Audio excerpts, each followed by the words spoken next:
you know, Scott can give his opinion of it. I'm uncomfortable by signing a budget amendment that includes all those monies that we don't control. How much of it is left? We only have about 51,000 left. If you're looking at a total here, I'm not happy by signing this because the woman that basically gave them the permission to do this is the one that told us we couldn't spend it nowhere but in Glencoe. I think we all remember that discussion. So, I'm just, you know, I've been just keeping to the guns about it. I told them I would like to have a legal opinion from their legal counsel before we do this. You get something in writing from it? I got an email from the head financial officer, which was the same person who told us we couldn't use it any other way. So, Scott, would you like to jump in and give your 2 cents here? Well, I told Mike we had a pretty lengthy discussion about it, and I said so long as he gets a letter from the appropriate agency giving him the authority to do it, I think that he's okay. And Mike's concern is who within that agency should the letter come from. I said, well, anyone with the authority to act on behalf of that agency, I guess. So that was, in a nutshell, our discussion. I think Mike is acting out of an abundance of caution, and I really don't blame him for some of the things that we've got into in the past. So that's my 2 cents. The last thing I want to do is come in here and look at that and say, where's the money at? Because we're signing something that's got other people's money in it. You can't control it. You don't know where it's going. I would say just document the one that told you it's okay to do it, and then find out who the one that's going to give you authority to sign off on it. That's basically our discussion's been. The last email I got saying, we don't think this can be done by the end of the year, that somebody in legal counsel will do it. Which makes me really fearful about something like that. So if you want, I can proceed and try to see what I can get out of these guys. That would be your best bet. Yeah, I would definitely say, make sure you get the appropriate person to sign off. Because, you know, somebody can come up here and say, guys, you spent over $3-4 million, where's it all at? And they can say, well, how about an audit? We want to find out where you've done with this money. And it's a legitimate argument there. But if you don't mind, I'll proceed with what I've been doing and see what I can get out of it. I think that would be best. I'd say proceed with it too. For sure. I think that's be the safest bet all the way around. Lisa? Derek? I just have one other question, Mike. Yes. Like down there along, you on top of the hill, starting going down where they've done for the sewer, where they've left trees and say old culvert. Do these people that own that property sign off saying they're accepting the condition that's being left in? I have no clue. They still got to go through what they call punch list. That's final things that they have to still do. So I haven't talked to the inspector. They see if he's even got his punch list ready. They hold retainage on that? Yes, I do. Right now it's at 10%. Okay, number 9. Snow removal. That time of year. I talked with David Poland. He'll do it for the same amount as last year, $300 for every time it comes down, and the salt is extra. He couldn't give me a price on the salt because he hasn't even started buying it yet. So what do you want to do? How much was that for? $300 every time it gets salt. That doesn't count the salt. Is he the only one we've talked to about it?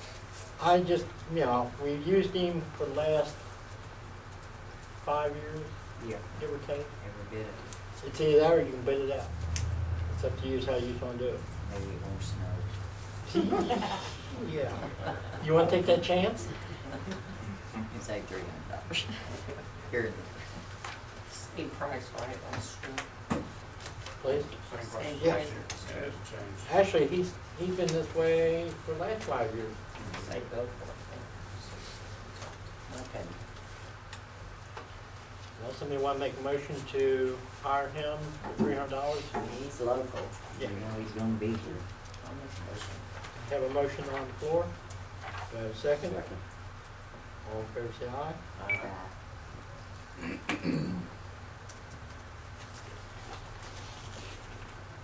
I'm sorry, but who seconded that? I did.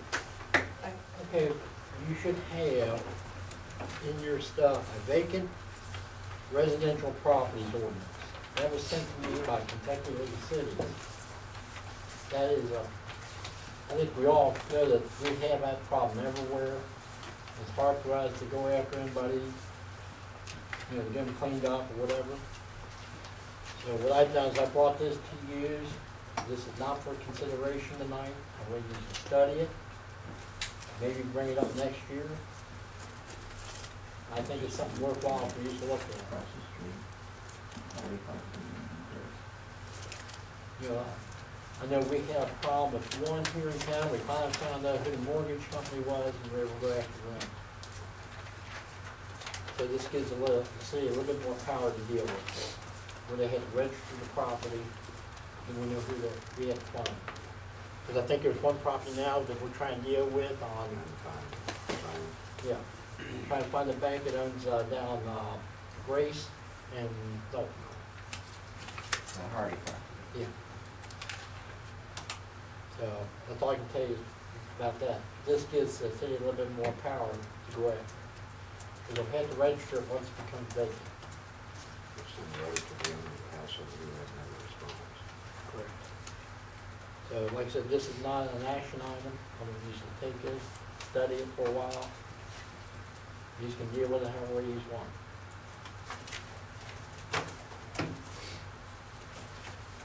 Okay, you have should have a treasury report floating around.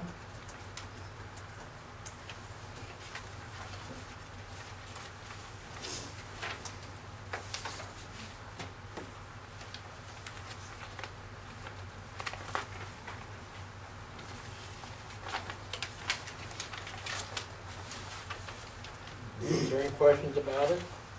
Have we done paid the 10,000 out of the road aid? We haven't been billed for it yet. Maybe the new administration, I just wiped it off and said it's a freebie. It don't hurt to ask. We'll check into it. No.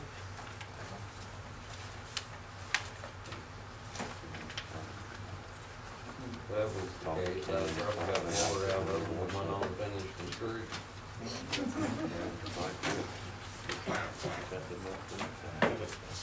Have you had any comment about Hawthorne Street? Oh, good, Okay. making the racing street. Well, that's what happened on the highway after it was paved. That's what usually happens when streets are improved. Aha, we can go faster.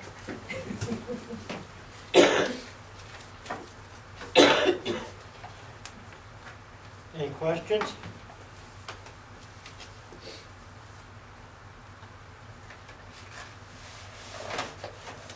Make a motion to approve. Motion. Have a motion, do I have a second? So, All in favor, say aye. Aye.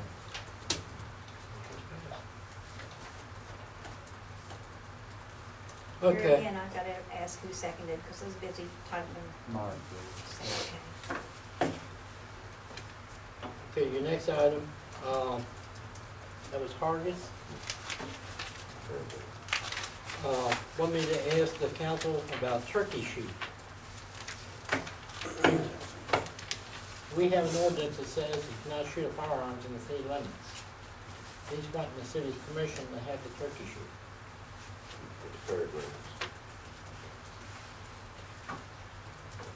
Wouldn't he have to get that from the county? I mean, that's their property. It's their property, but it's in our limits. we are liable for anything on that? their property, not ours. So if we, when I, we do have. Yeah. I'll make a motion, we have a turkey team. As long as there's no liability for the city of Glencoe, I don't see. All liability up around there. I'll make a motion, we have a turkey team. Okay, several, Go. several turkey shooters. Okay, several turkey teams. I have a motion. Second. All in favor, say aye. Aye.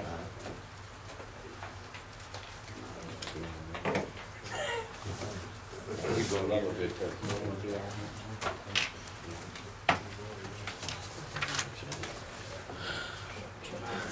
Yeah, for turkeys. Can you read this? Sure. You want to have gas on it? Want to have gas on it? I did before, didn't I? Yeah. I'm That's sorry. understandable. I'm sorry I went down on that. Okay. Next thing we have is resignation from Linda. It says, "To whom it may concern, I had the pleasure to serve as treasurer for many years and then with the added duties of clerk for a total of 22 years. When I started to take this position, when I was asked to take this position by Mr. Newspaper, I was glad to do so. Glencoe has been without a treasurer for 6 months. Needless to say, there was much to catch up. I purchased a computer on my own to do the job, and many additions of software through the years, even a couple of computers of my own along the way. I furnished my own copier, printer, paper, and ink through the years to help Glencoe. This was all at my own expense to help the city out. I witnessed the officials of Glencoe working and struggling together to help Glencoe grow and stay solvent. The amount in the bank was around $3,000 when I started. I was proud to serve with these officials. However, over the last 2 years, I've seen things going on with the officials that I want no part of. I am no longer proud to be part of the team. I promised Mayor Murphy I would stay till he served out his term, but after that, I was gone. I have handled other people's money since I was 7.5 years old. Written checks for people who could not read or write.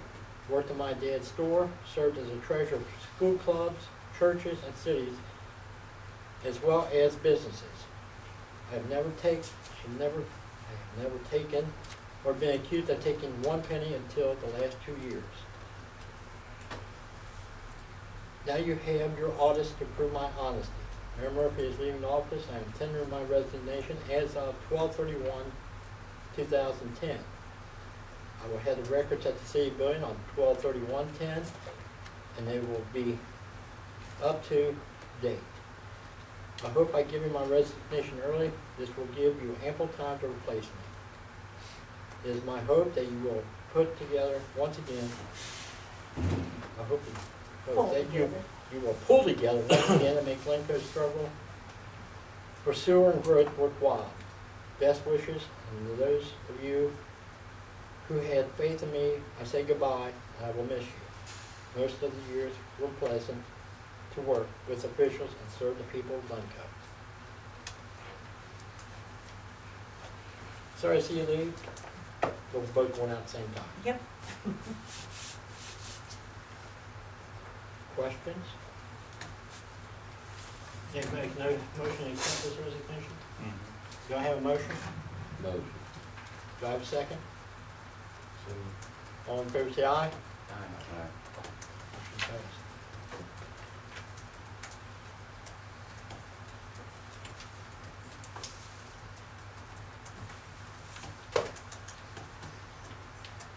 I like to say something. I'm like Linda. I got one more meeting, which I will be here.